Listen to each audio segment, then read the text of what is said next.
దానియేలు గ్రంథం 12వ అధ్యాయం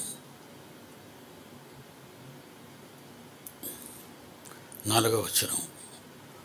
దానియేలు, నీవు ఈ మాటలను మరుగు చేసి, నేను చెప్పుతున్న ఈ మాటలు నీవు వ్రాసి దాచి మరుగు చేసి, అంత్యకాలము వరకు, వినాశన కాలం అంటూ లోకానికి వస్తుంది, అంతవరకు ఈ గ్రంథమును ముద్రింపుము. అప్పుడు ముద్రించి గ్రంథాన్ని. బైబిల్ అనే ఈ మహా విజ్ఞానపు గని నీవు భద్రపరచు. అంత్యకాలం వరకు అంటే క్రీస్తుకు ముందున్న వారికి మహాజ్ఞానం తెలీదు. క్రీస్తు పూర్వం అంటారు దాన్ని. క్రీస్తు మొదటి 100 సంవత్సరాలలో 33వ సంవత్సరం వరకు లోకంలో బ్రతికాడు. లోకంలో అవిధేయులు ఆయన్ని చంపేశారు.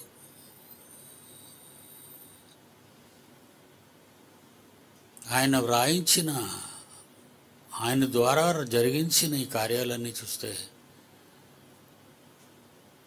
మోషే దగ్గర నుండి ఆదికాండం, ప్రకటన గ్రంథము వరకు యోహాను గారు, జెబెదయి కుమారుల్లో ఒకరు, వీటిని వ్రాయడం ప్రారంభించారు. అలా 66 పుస్తకాల సమ్మేళనమే మీ చేతిలో ఉన్న గొప్ప జ్ఞానపు గని. అర్థం కాని వారికి వాళ్ళు పిచ్చివారిగా ఉంటారే తప్ప, అర్థం అయిన వారికి మనోవికాసం, మహదానందం, మహిమాన్వితంగా వాడు బ్రతుకులు మారిపోతాయి. ఇది నిజంగా చెప్తున్నాను మీకు. మనం ఎప్పుడు కూడా దేవుని నమ్ముకుంటే ఏ లోటు ఉండదు. అయితే లోటు జరుగుతుంది అంటే కారణం మన నమ్మకం దేవుని మీద సరైనది కాదు. అందుకే 2 కొరింథీలో ఒక మాట అంటాడు ఆయన చివరి అధ్యాయంలో, మీ విశ్వాసము సరి అయినదో కాదో మిమ్మును మీరే పరీక్షించుకోండి. నీ ఎదురుగా ఉన్నవాడు చెప్పలేరు నీకు విశ్వాసం ఉందో లేదో. నీకే తెలియాలి నీ నమ్మకం దేవుడి మీద వద్దా. 2 కొరింథీ 13వ అధ్యాయం 5వ వచనం. కొరింథీయులకు రాసిన 2వ పత్రిక 13వ అధ్యాయం 5వ వచనం. మీరు విశ్వాసము గలవారై ఉన్నారో లేదో, మీరు విశ్వాసము గలవారై ఉన్నారో లేదో దేవుడు రాయిస్తున్నాడు. మనం అనుకుంటాం మనం నమ్మేశాం, దేవుణ్ణి బాప్తిసం తీసుకున్నాం, నమ్మేశాం, పర్వాలేదు మనం దేవుని దగ్గరికి వెళ్ళిపోతామని మీరు అనుకుంటే అది తప్పుగా అర్థం చేసుకుంటున్నారు మీరు. ఏమండి, పరీక్షలకు వెళ్ళే విద్యార్థులు వాడు రాసినవన్నీ పాస్ అయిపోతామని అనుకుంటారు. కానీ వీళ్ళకి పాఠాలు చెప్పిన పెద్దలు, గురువులు వీళ్ళ పేపర్లు దిద్దుతారు. అప్పుడు వాళ్ళు పాస్ అయ్యారా ఫెయిల్ అయ్యారా అనేది విషయం తెలుస్తుంది. అలాగే మనం మరణించిన తర్వాత భయంకరమైన అగాధ గుండంలోకి వెళ్ళిపోతూ ఉంటాం. అప్పుడు మనకెవరు చెప్పరు, మనం ఎవరిని అడిగే పరిస్థితిలో ఉండవు. మరి అప్పటికి ఏం చేయాలంటే భూమి మీద ఉన్నప్పుడే, మనం భూమి మీద ఉన్నప్పుడే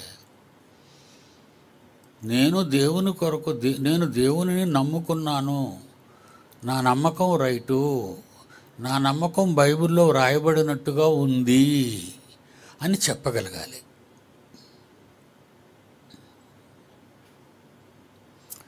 నమ్మకం అంటే నీకంటూ ఒక తండ్రి పరలోకంలో ఆకాశం పైన ఉన్నాడన్న సంగతి తెలుసుకొని ఆయనతో ఏవైనా సంబంధాలు ఏమైనా పెట్టుకున్నావా, ఆయనతో ఏమైనా మాట్లాడుతున్నావా, ఆయన కొరకు ఏమైనా చదువుకుంటున్నావా నీ దగ్గరున్న బైబిల్లో?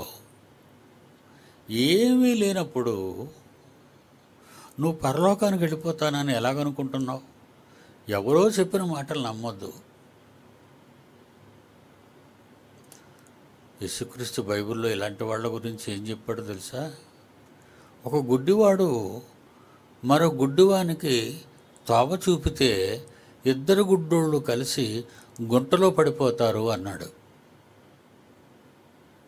గుడ్డివాడు గుడ్డివానికి తోవ చూపితే ఇద్దరు కుంటోళ్ళు ఎక్కడ పడిపోతారు? వెళ్ళి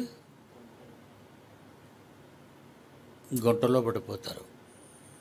మరి మనం గుంటలో పడేది ఎప్పుడు? చచ్చాం కదా. మన విశ్వాసం సరైనది కాలేదనుకోండి, మనం ఎక్కడ పడిపోతాం? గుంటలో పడతాం. మనం గుంటలో పడే కాలం ఏది? మన మరణదినం. మరణించిన మరుక్షణమే ఊపిరి ఆగిపోతే కదలికలే స్తంభించిపోతాయి. మానవ ఆకారంలో, శరీరంలో కదలదు, మెదలదు, చూడదు. అప్పటికీ గుండె దగ్గర చెవు పెట్టి చూస్తుంటారు ఎక్కడైనా గుండె పని చేస్తుందేమో అని. పని చేయదు.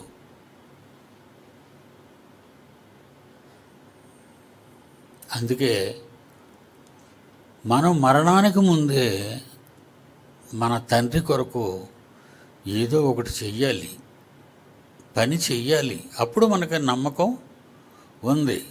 మీరు విశ్వాసము గలవారై ఉన్నారో లేదో మిమ్మును మీరే పరీక్షించుకోండి.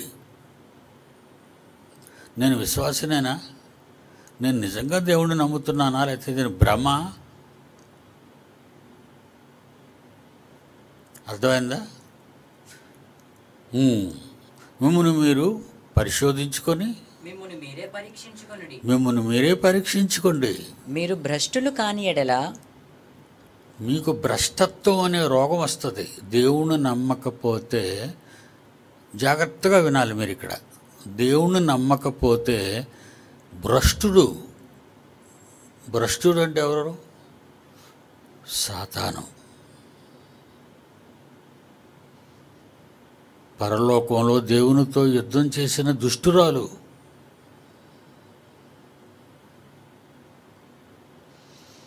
ఇది మీలోకి వస్తుందట. ఒకవేళ అదే మీలో ఉంటే ఏమంటున్నాడు బైబిల్లో? మీరు భ్రష్టులు కాని ఎడల భ్రష్టులైపోతారు, భ్రష్టులు కాకుండా పోతారు. భ్రష్టులైతే దుష్టుడు ఉంటాడు, భ్రష్టులు కాకపోతే దేవుడు ఉంటాడు. భ్రష్టులైతే దుష్టుడు ఉంటాడు మీలో.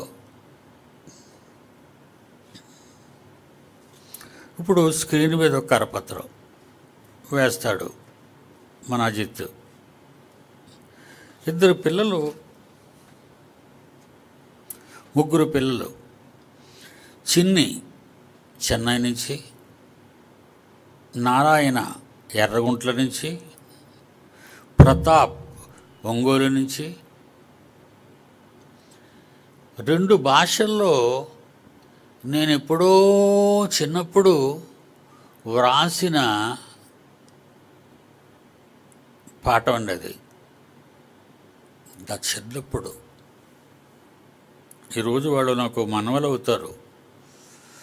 వాళ్ళ తల్లిదండ్రులు నాకు కుమారులు అయితే, పిల్లలైతే, వీళ్ళిద్దరూ నాకు మనవరాలు అవుతారు. అక్కడ ఏం రాసినా చూడండి. అందులో ఈ బొమ్మలో హృదయములో యేసుకు చోటిస్తే అడుగో యేసున్నాడు. ఒకవేళ యేసుకు చోటు ఇయ్యలేదనుకో, మీరు భ్రష్టులు కాని ఎడల. ఆ జంతువులు ఏంటనుకుంటున్నారు మీరు? తేలు, ఎలుగుబంటి, సర్పము, పులి, తోడేలు ఏమున్నాయో చూసారా? యేసు లోపల వచ్చే విశ్వాసం నీకు లోపల ఉంటే, నీ మెదడులో ఉంటే, నీ మనసులో ఉంటే దుష్టశక్తులన్నీ బయటికి వెళ్ళిపోతాయి. అర్థమైందా? ఇప్పుడు భ్రష్టుడు మీ లోపల ప్రవేశించాడు అనుకోండి, భ్రష్టుడు లోపల ప్రవేశించాడు అనుకోండి. భ్రష్టత్వం అంటే ఏంటి? పులి రక్తం మరిగింది. పులి ఎందుకు వేశానంటే రక్తం. మీరు ఎంత పాలు పోసి పెంచి పక్కలో పడుకోబెట్టుకున్నా దాని డిఎన్ఏ రక్తానికి అలవాటు పడిన డిఎన్ఏ. దాని డిఎన్ఏ రక్తానికి అలవాటు పడింది. అలాగే పావుని ఎంత మీరు పక్కలో వేసి పడుకున్నా, ఇప్పుడు చూస్తారు కదా విదేశాల్లో పిచ్చోళ్ళు పాము విషం అండి, అది కాటేస్తే చచ్చిపోతారు. అర్థమైందా? మరి తోడేళ్ళు చీరేస్తుంది నిన్ను, తోడేళ్ళు నిన్ను చీరేస్తుంది.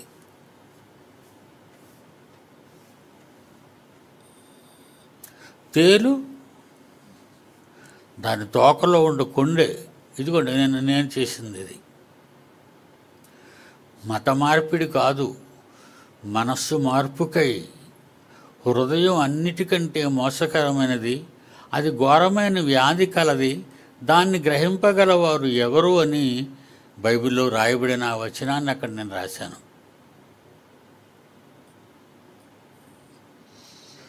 ఇది ఆ లోపల ఉన్నవన్నీ చూడండి. తోడేలు, తేలు అండి, మొసలి, అది పాము, పులి. యేసు బయట ఉన్నాడు అనుకో, నీవు విశ్వాసంలో లేవు, భ్రష్టత్వము నీకు వచ్చింది. అంటే ఈ జంతువులు ఎందుకు వేశారంటే,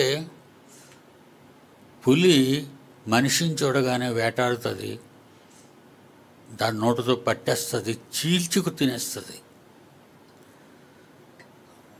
అలాంటి మనుషులు ఉన్నారా? కత్తులతో పొడుచుకుంటారు నడి రోడ్డు మీద అందరూ చూస్తుండగా చెయ్యి నరికేస్తాడు, పీక కోసేస్తాడు. మనం చూడటం లేదా ఇప్పుడు? వాళ్ళందరూ ఎవరు? జంతువులు. అందుకే వేశారు. ఇక పాము నీ కాళ్ళ మీద కాటేస్తుంది, చచ్చిపోతావు. తేలు దాని తోకలో ఉంటుంది కొండం, దాంతో కాటేస్తుంది, బాధ భరించలేవు. చచ్చిపోవు కానీ బాధ భరించలేవు. కానీ కొన్ని తేలు కొడితే చచ్చిపోతావు. మొసలి దొరికావా పెద్ద పెద్ద పళ్ళతో ఒకేసారి పట్టుకుంటుంది. అంటే మనల్ని చంపేవి, మనకు హాని చేసేవి, మనకు బాధ కలిగించేవి ఆ బొమ్మలేనైనా. మీకు ఏ జంతువు కావాలి? ఈ జంతువులు ఒకవేళ మీలో ఉన్నాయా? అక్కడ చూడండి, రెండో బొమ్మ. హృదయములో యేసుకు చోటు లేకుంటే ఎన్ని జంతువులు ఉన్నాయో చూసారా? క్రూర జంతువులు అంటారు వీటిని. క్రూర జంతువులు, క్రూరమైనవి. అంటే యేసుప్రభువును బయటకు తోసేశారు. అక్కడ యేసుప్రభు తలుపు కొడుతున్నట్టున్నాడు చూడండి. హృదయం యేసుకు చోటు లేదు. ఎందుకు? బయటకు తోసేశారు. ఎవరో హృదయములో క్రూర మృగాలకి, క్రూర జంతువులకు చోటు ఇచ్చిన వాళ్ళు. అంటే పాపము చేసేవాళ్ళు. ఇంకా క్లోజింగ్లో చెప్పాలంటే పాపము చేసేవాళ్ళు. అబద్ధాలు ఆడతారు, వ్యభిచారం చేస్తారు, మోసం చేస్తారు, దగా చేస్తారు, మందు తాగుతారు, మత్తు మందులకు అలవాటు పడతారు, తల్లిదండ్రుల మీద తిరుగుబాటు చేస్తారు, పెద్దలను గౌరవించరు. ఇవన్నీ ఆ జంతువులకున్న లక్షణాలు. చిన్నపిల్లలు ఇప్పుడే మీ బుర్రకు బాగా ఎక్కించుకోండి. నేను మీ వయసులో ఉన్నప్పుడే బుర్రకు ఎక్కించుకున్నాను. అన్నది నేను తయారు చేసుకున్నాను ఆ బొమ్మని. కనుక ఇవన్నీ నీ లోపలికి వచ్చేది, కానీ యేసుప్రభు బయటకు వచ్చాడు. చూసారా, బైబిల్లో ఒక మాట అన్నాడు యేసుప్రభు వారు, ఇదిగో నేను తలుపునొద్ద నిలిచుండి తట్టుచున్నాను, టక్ టక్ టక్.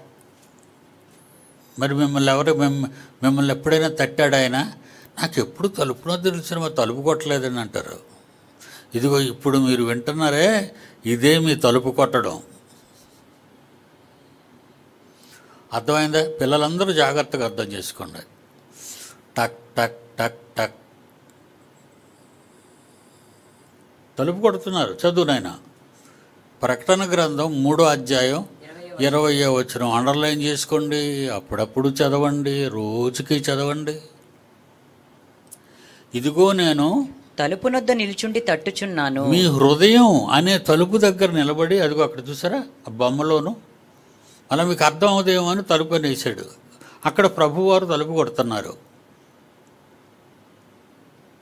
ఇదిగో నేను తలుపునొద్ద నిలిచుండి తట్టుచున్నాను, నేను తట్టుచున్నాను. నాన్న, బాబు వినండి నాన్న, వినండి నాన్న, ఈ మాటలు వినండి నాన్న. మీరు నరకానికి వెళ్ళరు నాయన, మీరు పరలోకానికి మిమ్మల్ని తీసుకెళ్తాను నాన్న. తలుపునొద్ద నిలిచుండి తట్టుచున్నాడు. ఇప్పుడు మీరందరూ వచ్చారా? మీ అందరి తలుపులు తడుతున్నాడు ఇప్పుడు యేసుప్రభు. వాక్యం యేసుప్రభువే కదా. అది ఎందు వాక్యం ఉండను, వాక్యము దేవుని యొద్ద ఉండను, వాక్యము దేవుడై ఉండెను. ఇదిగో తలుపునొద్ద నిల్చుండి తట్టుచున్నాను. ఎవరైనా నా స్వరము విని అమ్మో యేసుప్రభుది, అమ్మో ఇవి దేవుని మాటలు ఇవి. ఎవరైనాను నా స్వరము విని, ఇప్పుడు నా స్వరం, ఇది నా స్వరం కాదు, నా ప్రసంగం కాదు, ఇది నా కోసం నేనేం చెప్పుకోవట్లేదు మీ దగ్గర. బైబిల్లో రాయబడినది మీకు చెప్తున్నాను. ఆ బైబిల్లో రాయబడినదంతా దేవుడు చెప్పింది. ఆయనే యేసు. ఇదిగో తలుపునొద్ద నిలిచుండి తట్టుచున్నాను, ఎవడైనాను నా స్వరము విని. తలుపు తీసిన ఎడల, తలుపు తీశారనుకోండి మీరు, నేను అతని యొద్దకు వచ్చి, నేను మీ ఇంటి లోపలికి వచ్చేస్తాను, నీ హృదయంలోకి వచ్చేస్తాను. అతనితో నేను, నాతో కూడా అతడును భోజనము చేయుదుము. అంటే నేను ఎప్పుడు వాక్యం చెబుతూనే ఉంటాను, అది జీవాహారము. భోజనం అంటే యేసుప్రభు ఇంటికి వస్తే కోడి మాంసంతో కూరొడ్డు పెట్టడం కాదు, తలుపు తీసి. ఆయన తినేవాడు కాదు, చెప్పేవాడు, మిమ్మల్ని మార్చేవాడు, మిమ్మల్ని నిత్యజీవానికి తీసుకువెళ్ళేవాడు. మీరు తలుపు తీస్తే మీతో వస్తాను, మీకు ఇలాంటి జీవము గల జీవాహారపు మాటలు ఎన్నో చెప్తూనే ఉంటాను. 74 సంవత్సరాల నుంచి నాకు చెబుతూనే ఉన్నాడు, నేను చదువుకుంటూనే ఉన్నాను.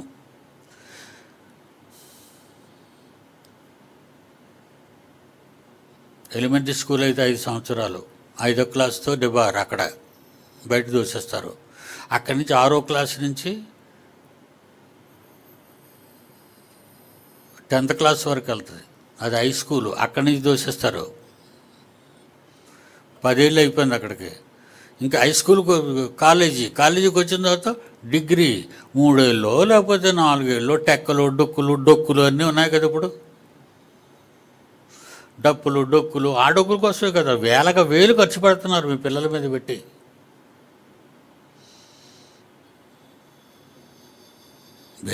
వేలు. వాటి వలన డబ్బులు సంపాదించడానికి ఉద్యోగంలోకి చేరిన తర్వాత పెళ్లి చేసుకున్న తర్వాత భార్యతో పిల్లలు కని, ఆ పిల్లల కన్నా తర్వాత మళ్ళా వాడిని బడిలో వేసుకొని, ఆ తర్వాత వాళ్ళని పెంచి పెద్ద చేసి వాళ్ళకి పెళ్ళిళ్ళు చేసి, ఆ తర్వాత ఆ పిల్లల్ని ఎత్తుకుంటూ తాతవై మామవై. అంతేనా? అదేనా నీ జీవితం? అందుకేనా దేవుడు నేను పుట్టించాడు? ఎందుకు అలా అయిపోయారు? నా మాట విని తలుపు తీయలేదు కనుక ఏవి లోపలికి వచ్చేసాయి? లోపలికి ఏవి వచ్చేసాయి? క్రూర మృగాలు. మరి వాళ్ళు ఎలాగంటే మనకు తెలుస్తారంటే దేవుడే లేకపోవడమే, దేవుడి దగ్గర రాకపోవడమే. మరి వీళ్ళని ఎలాగండి? స్కానింగ్ మిషన్ ఏది మన దగ్గర లేదు, స్కానింగ్ అవసరం లేదండి దీనికి.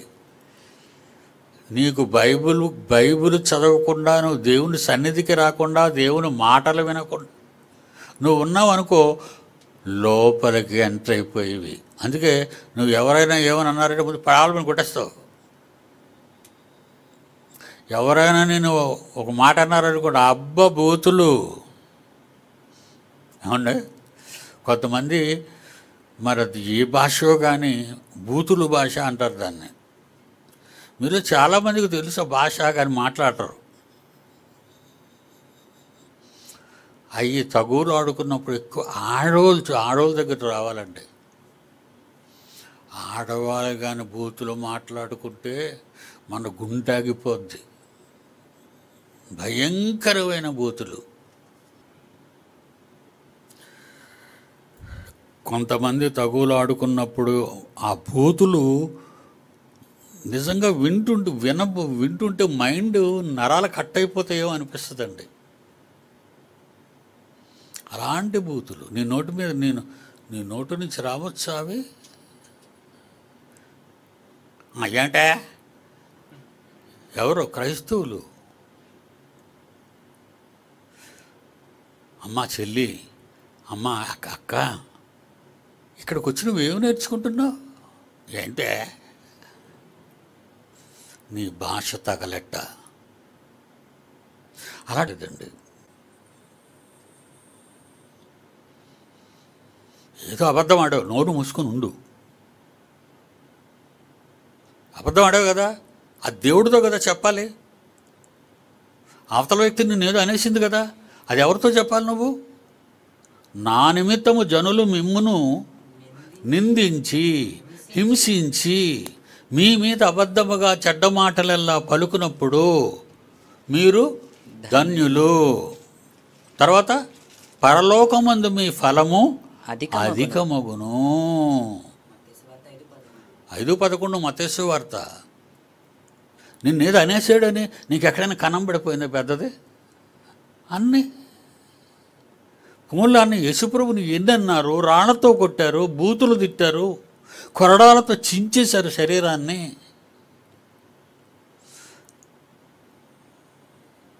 ఎంత సిగ్గుమాలిన మాటలండి ఇవన్నీ. ఈ మాటలు వింటుంటే నాకు వాక్యం చెప్పడానికి, అంటే నేను ఈ వాక్యం చెప్పడానికి మనసు రాదండి నాకు. ఎన్ని సంవత్సరాలుగా వింటున్న వీరు ఇంటిలో బూతులు తిట్టుకోవట్లేదండి. వీళ్ళు వీధిలోకి వచ్చేస్తారు. ఏంటి కమాన్ కొట్టుకుందాం రా నువ్వు నేనని.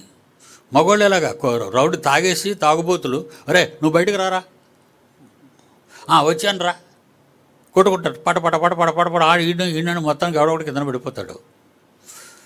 అది వీళ్ళందరూ చూసేవాళ్ళు చూస్తుంటారు. ఒకవేళ మధ్యకి వెళ్ళినా మనలో కొట్టేస్తారేమో అని దూరంగా ఉంటారు వాళ్ళు.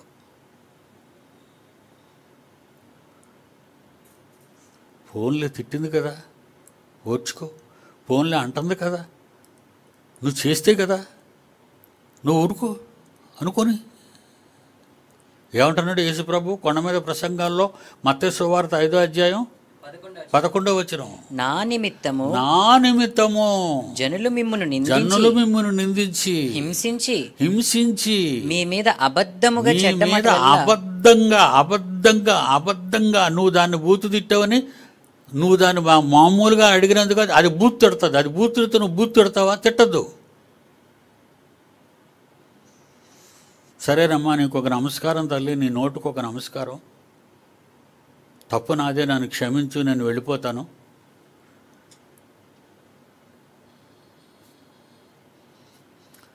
నిందించి హింసించి మీ మీద అబద్ధముగా చెడ్డ మాటలు అన్ని అబద్ధాలని నీ మీద ఆడుతుంది. అది నీకు తెలుసు, నువ్వు చేయలేదు కదా. అబద్ధముగా చెడ్డ మాటలలో పలుకున్నప్పుడు మీరు ధన్యులు, మీరు ఆశీర్వదింపబడిన వాళ్ళు. ధన్యులు అంటే ఆశీర్వదింపబడిన వారు. మీరు అలా తిట్లు కాస్తే ఆశీర్వదింపబడిన వారు.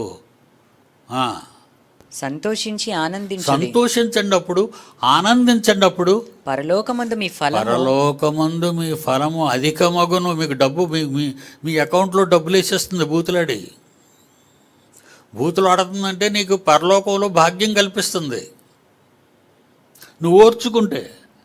నువ్వు ఆవిడ అకౌంట్లో డబ్బులు వేస్తావా?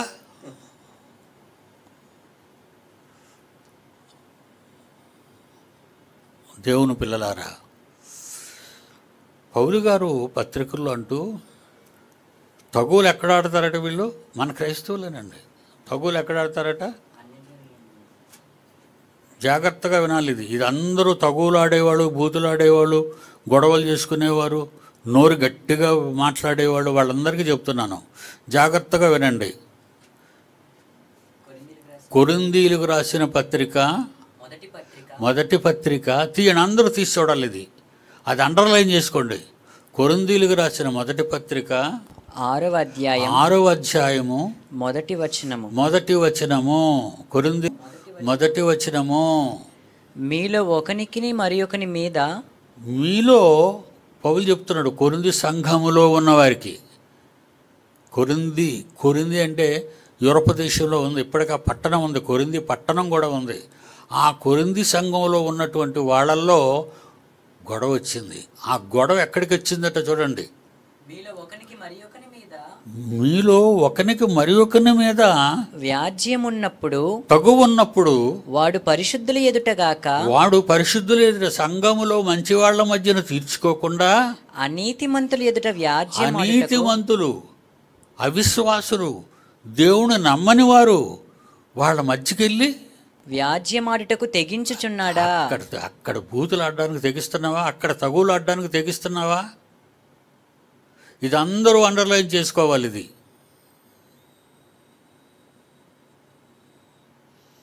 ఏమంటే ఎన్ని ప్రసంగాలు వింటారు కదా. నా ప్రసంగాలు ఏవి మీకు పనిచేయటం లేదు. ఏమంటున్నాడమ్మా? మీలో ఒకనికి మరి ఒకని మీద వ్యాజ్యం తగువు ఉన్నప్పుడు వాడు పరిశుద్ధులు ఎదుట గాక. వాడు ఎక్కడికి రావాలి? పరిశుద్ధులు సంఘము దగ్గరికి రావాలి. పరిశుద్ధులు అంటే క్రైస్తవులు, నిజమైన వాళ్ళు, మంచి వాళ్ళ దగ్గరికి నువ్వు రావాలి. పరిశుద్ధుల దగ్గరకు రావలేను. కానీ విశ్వాసం లేనివారు, నీతి లేనివారు, దుర్నీతి కలిగిన వారు, అనీతిమంతులైన వారి ఎదుట వ్యాజ్యమాడుటకు తెగించుచున్నాడా? అక్కడ వ్యాజ్యమాడడానికి తెగించుచున్నారా? తెగువ, ఎంత తెగువ నీకు!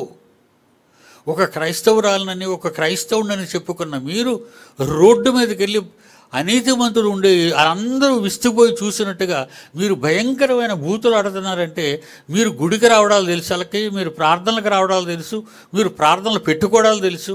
అలాంటిది మీరు బూతులు ఆడుకుంటున్నారంటే ఎంత సిగ్గుచేటు. 6వ వచనం. అయితే సహోదరుడు సహోదరుని మీద, ఒక సహోదరుడి మీద కానీ, ఒక సహోదరి మీద కానీ వ్యాజ్యమాడుచున్నాడు, తగులాడుకుంటున్నారు. మరి అవిశ్వాసుల ఎదుటనే వ్యాజ్యమాడుచున్నాడు. తగులాడుకుంటున్నారు. వాళ్ళు చుట్టూ ఇంటి పక్కోళ్ళు, ఆ పక్కోళ్ళు, ఈ పక్కోళ్ళు అందరూ వచ్చి చేరిపోతారు. ఎందుకంటే ఇది రోడ్డు మీద కదా. ఇంట్లో అయితే వేరు, ఇంట్లోకి వచ్చారు ఎవరు. రోడ్డు మీదకి వచ్చి మీరు కేకలు వేసుకొని తొడలు కొట్టుకుంటుంటే మీరు క్రైస్తవులా? ఏమంటే మీకు ఒక విషయం చెప్తాను. మీకు ఎప్పుడైనా సమస్య ఉందనుకోండి, ఎంతోమంది లెక్చరర్స్ ఉన్నారు ఇక్కడ, ఎంతోమంది బైబిల్ పండితులు ఉన్నారు ఇక్కడ. ఇక్కడికి రండి, ఆ జీవంతోనే మాట్లాడండి, జాన్సన్తో మాట్లాడండి. స్త్రీలలో ఎంతోమంది ఉన్నారు, సుజాత ఉంది, సుజాతతో మాట్లాడండి. అలాగే మాలా ఉంది, మాలాతో మాట్లాడండి. పెద్దది, వయసులో పెద్దది. పెద్దలు ఉన్నారు, ఆడవాళ్ళలో పెద్దలు ఉన్నారు, మగవాళ్ళలో పెద్దలు ఉన్నారు. వాళ్ళ దగ్గరకు వచ్చి మాట్లాడండి, వాళ్ళు తగు తీరుస్తారు. ఏమన్నాడు 6వ వచనంలో? సహోదరుడు సహోదరుని మీద వ్యాజ్యమాడుతున్నాడు. అన్ని జనుల మధ్య నీకు సిగ్గు అనిపించడం లేదా వింటుంటే? మీకు సిగ్గు రావాలని చెప్పుచున్నాను. మీకు సిగ్గు రావాలని ఈ మాటలు రాస్తున్నాను అన్నాడు పౌలు. మీకు సిగ్గు రావాలి. ఏమి ఎంతకు తెగించారు. మనం అంటుండే కదా, కోపం ఎక్కువ తప్పు చేసి ఎంత బరి తెగించిందిరా, ఎంత బరి తెగించాడురా, అదే మాట అంటున్నాడు. ఎంత బరి తెగించారు. ఒక క్రైస్తవుడు అయి బైబిల్ కలిగి దేవుని నమ్మి యేసులో బాప్తిసం పొంది నేను క్రైస్తవురాలని చెప్పి సంఘంలో నిలబడి ప్రార్థనలు చేసి వాక్యాలు చెప్పి అబద్ధాలు, బూతులు, తప్పుడు మాటలు, అంటే నీ మెదడులో ఏమున్నాయి? యేసు లేడు, క్రూర జంతువులు ఉన్నాయి, బూతుల దెయ్యం ఉంది లోపల, మోసం చేసే దగాకోరు జంతువు ఉంది నీ లోపల, కాటు వేసేది. తేలు గురించి మాట్లాడతారండి. తేలికి తోకలో ఉందట, అందు ఆ బొమ్మలో ఉన్న దాంట్లో తేలుగు బొమ్మ ఇలా ఉంది, కొండ ఉంటుంది, బొమ్మలో ఉంటుంది. తోకలో ఉందండి. పాముకి ఎక్కడ ఉంటుంది విషయం? కూరల్లో తలలో ఉంటుంది. పాము తలలో ఉంటుంది విషం. పాముకి తలలో ఉంటే అర్థమైందండి. పాముకి తలలో ఉంటే ఇదేమంటారు, తేలుకి తోకలో ఉంటుంది. మనిషికైతే తల నుంచి తోక వరకు, వాడికి ఏదో చివరిన ఆ తేలిక చివరిన చిన్నది విషపు చుక్క ఉంది. మరి పాముకి ఏదో దాని తలలో నా కూరల్లో ఉంటుంది. మనిషికైతే ఒకసారి పాము కాటేసింది అనుకోండి, దాని విషయాన్ని విడిచిపెట్టేసినట్టు ఆ మనిషిలో. ఇంకా తర్వాత అది ఎవరిని కాటేసినా వాళ్ళకి ఏం అమ్మదు. ఎందుకంటే విషయం కమ్మేసి ఇచ్చేసింది మొత్తం. ఎప్పుడు కాటేసిందో దానిలో ఉన్న విషయం అంతా ఎక్కిపోద్ది. తేలు ఎప్పుడు కాటేసిందో దాని విషయం అంతా మనకి ఎక్కిపోద్ది. తర్వాత మనం వాటి దగ్గర చేతులు పెట్టినా, అది కొట్టినా పొడిచినా మనకేం కాదు ఇక. ఎందుకంటే దానిలో ఉన్న విషయం అంతా వదిలేసింది, పాము కానీ తేలు కానీ.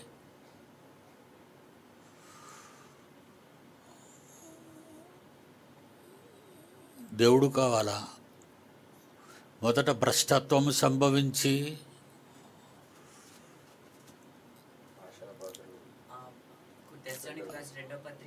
దెస్సలోనికీయులు రాసిన 2వ పత్రిక 2వ అధ్యాయం చివరిది జాగ్రత్తగా వినాలి.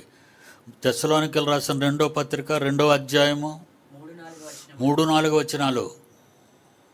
మొదట భ్రష్టత్వము సంభవించి, మొదట భ్రష్టత్వం అంటే నువ్వు భ్రష్టుడు అయిపోతావు. తలలో అన్ని జంతువులే, తలలో నీకంత క్రూరత్వమే, బయటికి మాత్రం అతి వినయం. ఇలాగా ఏమంటే పెళ్లి కూతురుని తీసుకొచ్చేటప్పుడు పోయి పెళ్లిపేటల మీద జనం అంత ఉంటారు కదండి. పాప మా పిల్ల బుర్రపైకి ఎత్తదండి. పెళ్లి కూతురు పెళ్లి చేసిన తర్వాత వదిలేసాం అనుకోండి, ఆయన చంపేయటం, ఆయన వదిలిపోవడమో చేస్తుంటుందండి. మరి ఎంత ఓవర్గా డిసిప్లిన్గా ముసుగేసుకొని కళ్ళు కనబడకుండా అందరము జనాల ముందు తలదించుకుందంటే ఉత్తమరాలని అనుకోవాలని. చర్చికి వచ్చిన మీరు కూడా పెళ్లి కూతురులాగే చక్కగా ముసుగులు వేసుకొని అతి వినయంగా కనబడతారు మనకు. ఆ పిల్లలు చిన్న వాళ్ళ ఫోటో లేననే కలర్. చివరిగా ఒక మాట చెప్తానండి. ఆ 2 తలకాయల్లో ఒక తలకాయలో యేసుప్రభు బయట ఉన్నాడు. హృదయములో యేసుకు చోటు లేకుంటే, హృదయములో యేసుకు చోటిస్తే నీ బ్రెయిన్ ప్రశాంతంగా ఉంటుంది, సంతోషంగా ఉంటుంది. దేవుడు ఉన్నాడు అనుకో, ఆనందంగా ఉంటుంది. మిమ్మల్ని అందరినీ మోదవలసి తీసుకెళ్ళాను అనుకోండి, అందులో చాలామంది చాలా ఆనందంగా వస్తారండి. నిజమండి, ఇట్స్ వండర్ఫుల్. కొందరు ఉన్నారు అనుకోండి, అక్కడ కూడా తోటలు కొట్టేసుకుంటూ ఉంటారండి.